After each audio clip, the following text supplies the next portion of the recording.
Discussion point ఏంటంటే మీ సినిమాకు 9-10 కోట్లు పెట్టేశారని, చాలా హెవీ బడ్జెట్ పెట్టి అంటే అవసరం దానికంటే ఎక్కువ పెట్టేశారని ఒక డిస్కషన్ పాయింట్ అయితే ఆల్మోస్ట్ ఆ ప్రెస్ మీట్లో కానీ ఇవన్నీ కూడా అక్కడే డిస్కషన్ పాయింట్ అయింది.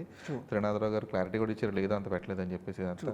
సో మీ వర్షన్ చెప్పండి అసలు, like literally did you people made the film in 10 crores or something? సినిమాకి యాక్చువల్గా ఒక బడ్జెట్ అనుకున్నాం, దాని మీద కొంత క్రాస్ అయింది. అది అన్ని సినిమాలకి జరిగేది.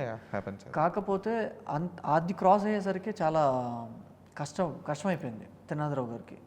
నాకు తెలిసి ఆయన ధమాకా సినిమా డబ్బులు కొంతవరకు అండ్ మజాకాకు వచ్చిన అడ్వాన్సెస్ కూడా కొంతవరకు ఇన్వెస్ట్ చేశారు. ఓకే. బేసికల్గా ఫిలిం ఇండస్ట్రీలో అదేంటంటే ఫార్ములా ఏంటంటే whatever spent on the film 25% or 20% should be spent on the publicity. అది కూడా లేదు. సో ఆయనే ఇంకా రీల్స్లు చేయటం, సినిమాని అవేర్నెస్ తీసుకెళ్ళటం. ఆయన నోన్ ఫేస్ కదా కాస్త. మేము కూడా తమ్ముళ్ళు కుర్చీలు లెగిస్తే అన్నప్పటి నుంచి ఆయన, సో ఆయన దగ్గరికి తీసుకెళ్ళటం, జనాలకు మాట్లాడటం. మన వైజాగ్ కూడా ఆయన ఊరు అనకాపల్లి, సో తీసుకెళ్ళటం చేయటం ఇలా.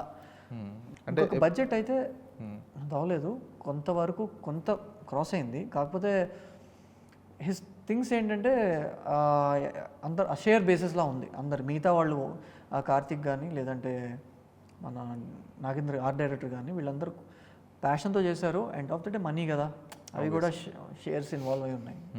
So that's how we finish the film.